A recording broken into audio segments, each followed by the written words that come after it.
LinkedIn, YouTube, Instagram, and we have questions from 7 and 8 figure home service business owners. If you have questions, you can drop them in the chat as well. You can also go to flashconsulting.com/question and you can submit them there. We're all about growing home service businesses. So, whatever we can do to help you grow your business, drop the comment and we'll add it to the queue. All right. So, first up, oh, waiting for LinkedIn to connect on here. All right. The first question that we have is let's see. We are a 7 figure gutter cleaning company with 2 locations. We're busy right now, but curious how to keep momentum going. And we have a couple questions. All right, good. So, they're a gutter cleaning company, 7 figures, 2 locations, busy, but they're trying to figure out how they're going to keep things going. And the first question that they have is, what do we need to do for AI search? All right, well, you're in the right place for that. So I just did a webinar for AI search, and we talked about the things you need to be doing for your website and content that's going to help you rank for AI search. So those things are one, you need to be creating content with a they ask you answer framework. So there's this new thing called AEO. What AEO is basically answer engine optimization. Oh, hey, Jeff from New Jersey. Thanks for joining, man. What AEO is answer engine optimization. And inside of ChatGPT, these other AI platforms, they are pulling content and from all across the internet. These are literally large language models that are getting trained on content. And so the content that you want to be creating for your website is what people are asking. The traditional search on Google is like HVAC repair near me. But when someone is using AI platforms, they're asking more Q&A type stuff. They're saying, well, how much does it cost? How long does it take? This is the content that you need to be creating on your website and inside of social content that's going to be training these large language models. So that's the first thing. The other thing that we found in our research is that having a website that makes it very, very easy for customers to use, that helps AI recommend you because Google, ChatGPT, whatever, they want to make the best recommendation possible so that way people trust their recommendations. So you need to build trust with these platforms. And the way that you do that is you make your user experience so nice on your website, so easy on your website that they say, wow, this is the company you want to use. How do you do this? You create an estimate calculator, you create a pricing page, you have a 7-second form, which makes it easy. On mobile, you want to have sticky headers, call now, book now, chat widget. This basically is signals back to them saying that you clearly care about serving the customer and educating them. And this is going to allow them to say, hey, we want to recommend this company. One other thing that we found in our research was that on your Google Business Profile in particular, you need to make sure that you're responding to reviews and posting on your Google Business Profile regularly. Why is this important? It's a trigger back to these platforms that says that you care about customer service and that if something goes bad, you're going to be there to respond. So even 1 stars, but also 5 stars. Responding to reviews shows that you care. Google says that this helps with their rankings. And also ChatGPT, if you were to go to ChatGPT, how should I rank my home service business on your platform? It's going to tell you respond to reviews is one of the things as well. So that's some of the things you can do in your content on your website is make it very easy to utilize. All right, the same 7 figure gutter company with 2 locations that's busy. Should we keep discount pop-ups on the website or switch the offer? All right, well, actually, let's see. Jeff just asked a question, so let's see what this question is. Have a 1-day bath company, almost 1 year old, 1.3 million in sales. Dude, killing it. 1 year, awesome. Primary marketing budget is lead aggregators. Should I be concerned about our lack of Google investment, LSA, GMB? Yeah, the thing with your just on lead aggregators is that Thumbtack they could raise their cost per lead right away, and then you're like, okay, well now I got to find another lead aggregator. So I don't think that it's bad. Like you have a system that's working that's got you $1 million. However, what I would say is that your reputation needs to be built on other platforms. So basically, capture the lead on these lead aggregators, Thumbtack or whatever it is, but get reviews and build a brand awareness on Google and other platforms like your website and stuff. Because what you don't want to do is be bound by these lead aggregators and have no brand or system that actually brings leads in that you're not paying for, like through organic traffic or through these other platforms. I think that paid ads and running that is a very scalable way to grow your business. And I think what you're doing is fine. There's also better ways by building brand in the long term that's going to help compound that. So that way you're not as dependent on lead aggregators. So what does this look like? Like, let's say you're on Thumbtack, for example, you get customers coming in, right? You did $1 million in sales. So if you do bath stuff, your average ticket's maybe $5,000 or $10,000. So all those people should be leaving you reviews on Google. And also, what I would recommend doing is turning their projects into case studies for your website, because then it's real content that's local with before and after pictures, and also maybe like a pricing guide or something like that that you can use on your website in your sales process. But more importantly, it's going to allow you to rank for SEO. Make sure your title tag, meta description, and H1, you say bathroom remodel in, you say you're in New Jersey. So like whatever specific city in New Jersey.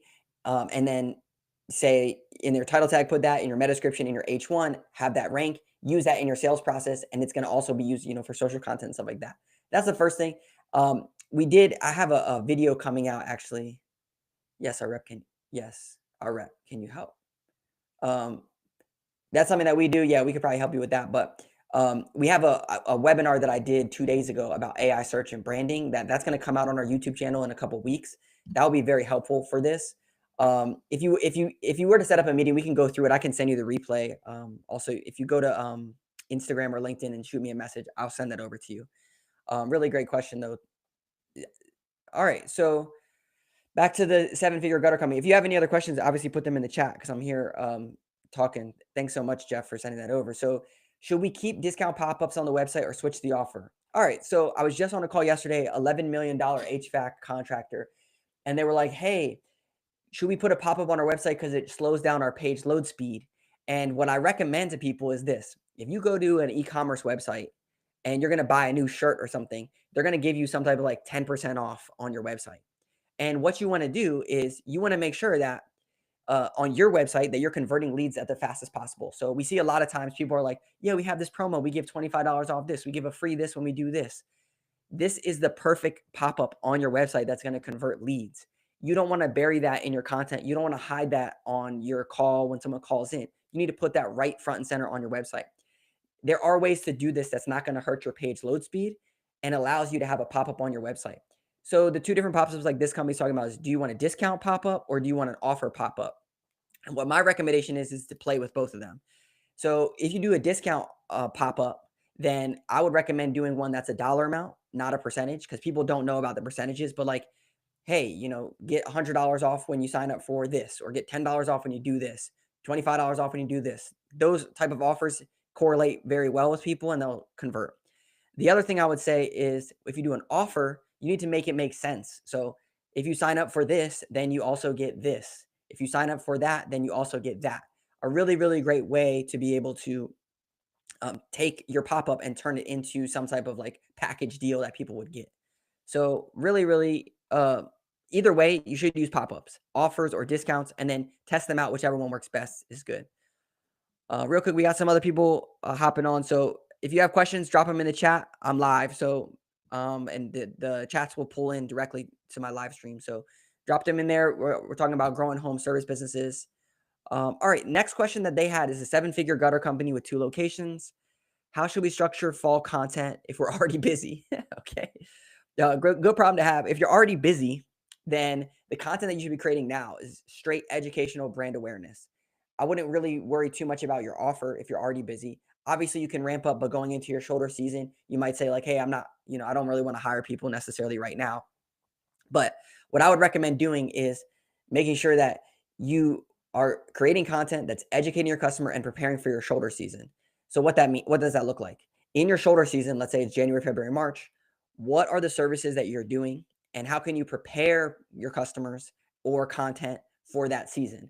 This could be like B2B partnerships, reaching out to other complementary services and saying, "Hey, right now this is what's going on, but going into the shoulder season, here's what we're doing." That's the first thing. The second thing is all the people that you're busy with right now, I would recommend trying to push them off into your shoulder season. Not push them off in a bad way, but say this is what we used to do was, "Hey, you got this big project coming up. Is it something that's important to you right now to do, or do you just want to get this done in the next 6 months?" Next 6 months is fine. And I want to work with your company. Okay, cool. What we'll do is we'll take your deposit now and we'll schedule it for January, February. That way, right now our guys are really busy, but in January, February, maybe we'll give you 5% off or something like that for scheduling out further. Or it's just like, "Hey, are you cool with doing this in January, February?" And then push it out. This allows you to then forecast for shoulder season, get jobs on the books, and still maintain your busy season right now, which is great. So that would be my recommendation. If you're busy now, what should you be doing for content and how should you be preparing for that time? All right. They also ask, okay, are Facebook campaigns worth it for lead gen? All right, we get this one a lot. Jeff was actually just asking about these lead aggregators, and a lot of times people are, doing Facebook ads, Meta ads, whatever. Here's exactly what we found. I used to be at a home service business, $3 million, running ads, Google, Yelp, Meta, Angie, Thumbtack, all the stuff. And I was trying to grow. We ended up growing to $5 million. The way we did that was not through Facebook ads. What we found with Facebook ads, and what we found as a company with Facebook ads, that it's very awareness oriented, and a lot of times it's people that are looking for a price or tire kickers. And here's the big problem. This goes back to what Jeff was asking about: should we stay on these lead aggregators, or should we be concerned that we're not as much on Google? People that have done their research and they reach out to you, they are much more warmer and they're going to close. People that are scrolling through Facebook and they see an ad and they say, I wonder how much that costs. They know nothing about you. It's super, super cold audience. So what does that mean? Is that they're not going to convert as high, and you're going to spend a lot of time chasing these people down and trying to convince them to work with you. Where people that are on Google are reading your reviews, they're checking out your website, and they're looking for this service and they say, okay, this is the company I want to use, and they're going to be much quicker to convert. This is exactly why you could run Facebook ads and get top of the funnel people, but don't expect them to be as warm of leads as Google local service ads or Google ads in general, or even other platforms like Thumbtack or Yelp, because those people are actively searching for this. Facebook, they're not. They're just tire kickers and price shoppers. Not bad, but not the best audience that you could get. One other thing on this. When we look at this interest graph, what we look at is, where are people going to search for HVAC repair near me? 80% of the time they're going to Google to search for this. So if you're not maxed out on Google, then why move up the interest graph to more tire kickers and price shoppers when you could go directly to where your clients and prospects are searching and max that out first and make that work? That's our 2 cents on Facebook ads. How do we respond fast enough to Yelp form leads? Okay, so love-hate relationship with Yelp. I used to be in the trades. Everyone's like, I got bombarded with calls about increase my Yelp spend and set up my Yelp profile, and people are looking and all the stuff that everyone faces with Yelp.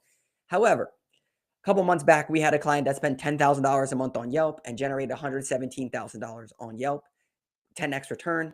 And they're a small fish in a big pond in a big market, and they 10x return on an investment. And we have a system for that.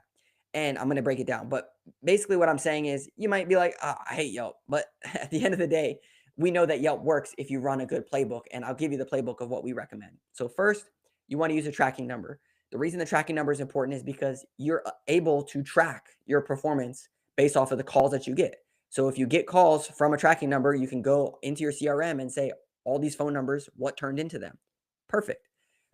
So that's the first thing, set up a tracking number. Second thing is, Yelp has a Zapier integration. This came out a couple months ago, where you can actually connect your Yelp messages through Zapier for an auto respond message. Yes.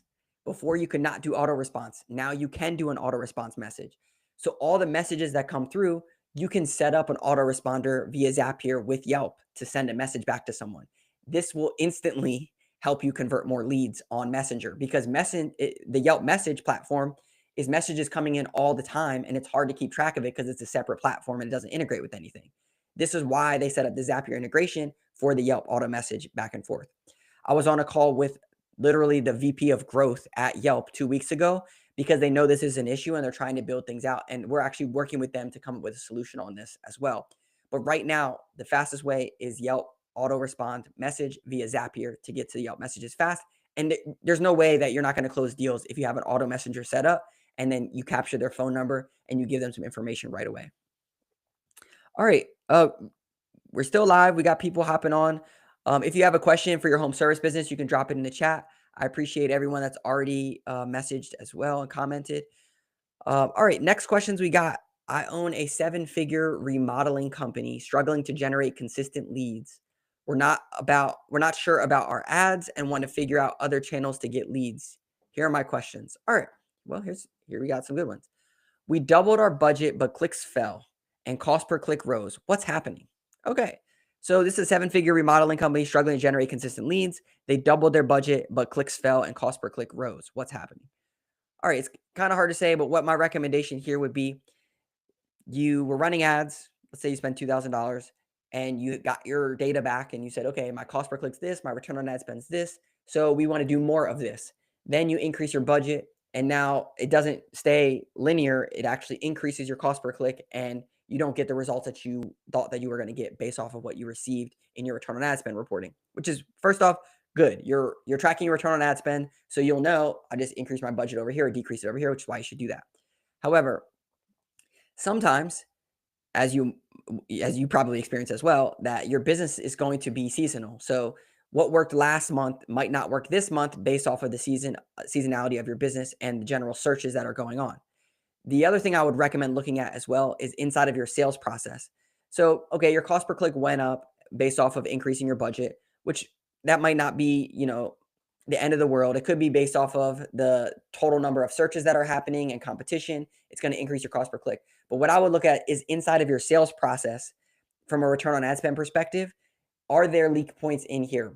Because let's say you spend $1,000 and you got 10 leads. If you only converted 2 of those, that's 20%. So your return on ad spend is going to be way off to what you actually need if you're not tracking that number.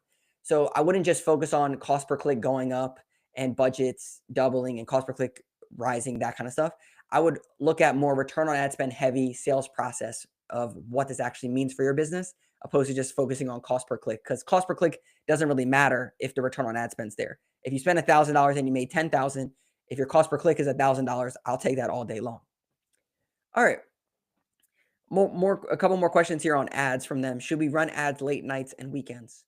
Sure, you can actually see when people are clicking on your ads and what the best time to run is. The big thing I would say about this is that if you're not going to be there to respond to leads that come through, if you're not going to be uh you get a form late at night and you don't have any automation set up to text or email these people, or you get a form on the weekend and you don't respond to them until Monday morning, well, yeah, of course, don't do that, because then you're going to be wasting money on leads that are not actually going to convert. So you want to make sure that if you're running it late at night and weekends, that you're actually going to get revenue out of it, not just try to get the cheapest cost per clicks, but whatever makes sense for your business so that you get return on ad spend. All right. Oh, this is exactly what I was saying about your follow up. So this is the question: our follow up isn't consistent. What's the right speed to lead? This is why I'm saying cost per click doesn't matter if the return on ad spend is there. And if the return on ad spend is not there, then I would first look at your follow up and process. And same exact thing with running ads late at nights and weekends. What's your follow up process look like? And what's the right speed to lead? The right speed to lead is instant. Okay. The fastest that you get to a lead, the faster you get to a lead, the quicker that the customer is going to work with you. Because here's what consumers are doing. They say, all right, I need to get my gutters clean. I need to get my kitchen remodeled. I need to get whatever the services that you offer. They go to Google 80% of the time and do their research. They might even go to social media and look up before and after pictures, whatever. Then they go to Google and they read your reviews. They say, okay, this company has decent reviews. Then they go to your website and they say, wow, this is a decent looking website. I'm gonna reach out to this company. They've done so much research before they got to that point. So it's not like they're just randomly reaching out to you, right? They've already read all the stuff and they reach out to you. Now, here's what they want. They want to fill out a form and they want to text and an email right away acknowledging that you got it, and maybe a question. Ask them for pictures or additional information so that way when you reach out to them, you're educated on whatever they need. They want to move the ball forward. If they don't get a text or email right away, they're like, oh man, I hope that they got it.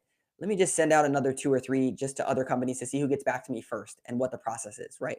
That's what people are doing. That's the exact process people are doing. So knowing that, here's what you do. Speed to lead is the most important thing. So set up an automatic text, automatic email. When someone fills out a form on your website, automatically do that. Then you want to get to them obviously as fast as possible. But if you have the automation set up, you're good to go. The other thing you can do is you can actually do what's called call connect. So in some CRMs or some web form platforms, if someone fills out a form, you can do what's called call connect. That means that it's going to call out to your business, and it's going to say press 1 and I'll connect you with the lead that you got. A lot of times if people have a CSR who's a little slower to get to leads, this could be a way to speed up that process because they're going to get calls coming inbound that connects them with web forms. So it's a nice way to speed to lead it for your team. All right, and then the last one question that this 7-figure remodeling company had: how do we get more reviews without breaking platform rules? Okay, great question. So what are these platform rules that they might be speaking of? All right, so the platform rule is on Yelp, for example, uh, ask. You can't ask for reviews. You can't solicit reviews, they call it. So don't solicit reviews. If you want to get Yelp reviews, then this is why they have this whole like back and forth. If you want to get Yelp reviews, well, spend money on Yelp and you're going to get more Yelpers, Yelp people that use you that then are going to leave reviews. So this is kind of like you can't get Yelp reviews if you don't work with Yelp people. So work with Yelp people, and the way you work with Yelp people is you spend Yelp money. However, on Google, you can solicit reviews. You can actively ask customers for reviews. I just had a Jobber podcast come out on this on Tuesday. If you want to listen to it, it's 30 minutes about how I helped the home services I was at. They went from 36 Google reviews to 1,000 Google reviews in 1 year. And now they have over 4,000 Google reviews. And we actually got rid of automation. What we did was we built a culture in their business for getting reviews. So if you're worried about getting more reviews or breaking platforms, my recommendation would be to make sure that you're building it into your culture. Um, all right, we had a couple people hop on here. So if you have questions, I'm live. So drop a message. We've already got a couple that have come in, and I answered them live. We're talking about growing home service businesses. So whatever burning question that you might have, drop it and we'll get to it. All right, next up, we have a $1.6 million HVAC contractor in Colorado. They're closing out a great year, but they want more clarity and a better plan for shoulder season. What should we do? All right, don't we all? So I was at a home service business, $3 million. We were going into shoulder season. We had 28 technicians, 13 routes. And March, April, February, March was pretty much our dead season. It would be like maybe we're running 6 routes, 7 routes. This was before I came in. I had never worked at a home service business. I had never experienced shoulder season. And going into shoulder season, I'm like, okay, is shoulder season a mindset or is it actual like result? And I think it's both. But I would encourage anyone going into shoulder season to not just think of it as like, oh, we're going to be slow. So what are we going to do? Like now is the time where you need to be proactive about shoulder season and what are you going to do? So my recommendation is this, like going into shoulder season, and they have some questions in here, but I'm just going to give you my 2 cents on shoulder season is first off, right now, you need to be preparing for what you're going to do in shoulder season. What does that mean? You need to have a game plan of how are you going to get leads coming into your business. And I'll give you a couple ideas. I've been thinking about doing a YouTube video on this. So if it's something that you'd be interested in, drop a comment about like, yes, I want to talk about shoulder season or maybe other ideas that you have. But here's what we did at shoulder season. First, we went back through all of our estimates that we did not close the year before, and we reached out to every single one and we gave them an offer. We said, hey, we have a couple available slots on our schedule for tomorrow. We're offering a 5% discount because we're actually going to be in your area, and we wanted to see if we could come out and take care of that for you.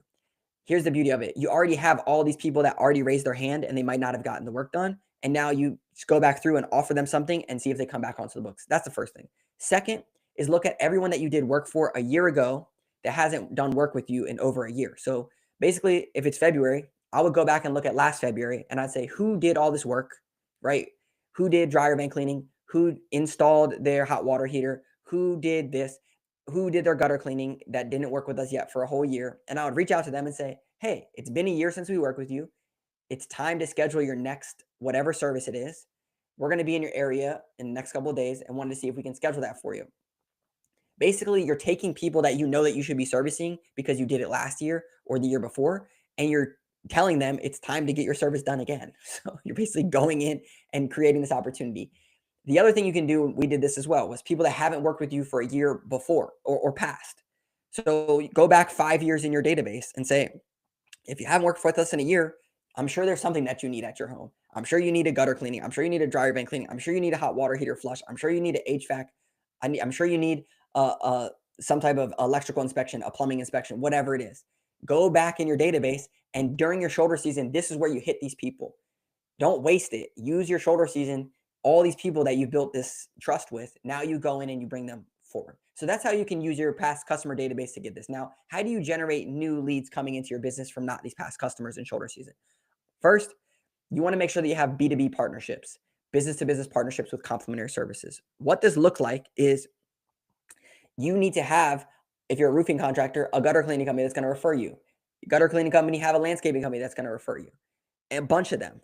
Because in your shoulder season, you want them to be out talking to their customers and bringing in leads for your business. So you need to have this in place. And if you don't have this in place, then in your shoulder season, build this. So that way you have leads coming in going forward. Another thing that I have a video about this coming out, and I think it's going to be pretty sick. It's about giveaways. And we ran giveaways for our home service businesses, our clients, and some for Flash. Basically, in your shoulder season, giveaways is a gold mine of leads. We ran an oldest HVAC contest. So what we did was we said, hey, submit anyone that has an old HVAC unit, and we're going to pick one, and someone's going to win. And if you refer someone, then you both might win something. So basically, it created this contest loop giveaway of leads coming in for oldest HVAC units. Now, the company that we work with, I would say that they didn't execute it to the fullest extent. We helped them from a digital perspective, landing pages, ads, social posts, email content, and they generated 30 new replacement leads. Each lead is worth about $10,000. So that's $300,000 of revenue potential based off of all these warm leads that came in. And here's the secret to this. The first place winner, they win something, right? And you want to turn this into a news outlet interview, something big for your community. So get the news involved in your business. Reach out to them and say, hey, we're giving away a new HVAC unit to a resident because they have an old one and they can't afford one. And we want you to feature us and tell the story about how we're helping a local community member. Boom. Then all your other people that are in here, you give them a secondary offer. So you give them a second place offer and you contact them and you say, hey, you didn't win the first place, but you did win the second place offer. And that is this. So now you have a secondary offer that you can offer them and bring them back into the funnel. I'm telling you, in shoulder season, this will work to get new customers coming in the door. So that's a couple ways. In shoulder season, that would be my recommendation. They ask, should we continue investing in Facebook ads if they're not producing leads? No. Very simple. If you're not getting leads from Facebook ads, which is the cheapest leads, tire kickers, do not spend any more on Facebook ads. How do we measure Yelp ROI accurately with so many spam calls? Perfect. You need a tracking number like we talked about. So add your tracking number and you can just pull out the spam calls and then you're going to know your actual return on investment or return on ad spend because the spam calls are going to be not correct. They're not going to be real people. That's not going to translate into your CRM. How should we approach shoulder season dips in revenue? I just laid out a really great blueprint for how you should do that.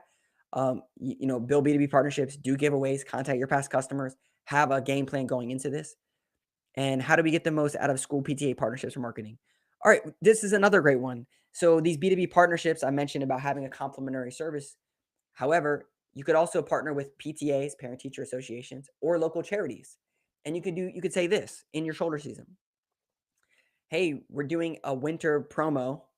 And what we're doing is anyone that hasn't scheduled their fall inspection, they need to do that because we have a big freeze coming up. And we're going to actually give a discount to your PTA members or your charity.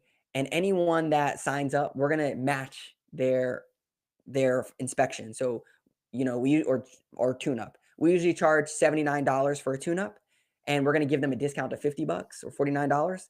If someone signs up for a tune up, so that way they can make sure that their HVAC unit can go through winter, we're also going to donate $50 to your organization. We all know that the tune-ups is just an opportunity to go and find opportunities inside of their home. And even worst case, you're spending $50 to a charity to get a lead. Let me say that again. You're spending $50 to a charity to get a lead.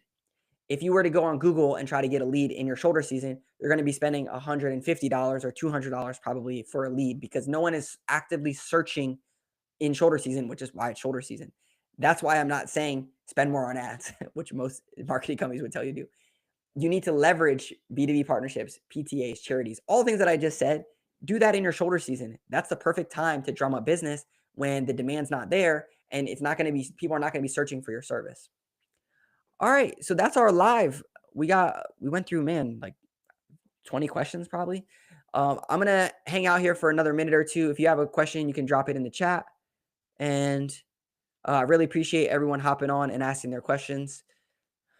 And I'm thinking about doing another live probably on Wednesdays where I'm going to actually pull up news articles of things that are going on, things that, maybe Jobber shared, Service Titan, maybe industry information, and just go through and kind of break down like my 2 cents on it. If you think that might be helpful, I'm curious to know. I want to keep adding as much value as possible. Like when people hop on, it's just like, hey, let's get after it. So, all right. Well, this has been great. This is gonna go on our YouTube channel. It's gonna be saved on our YouTube channel and LinkedIn. I'll see you. I'm trying to do these every Friday, so I'll probably see you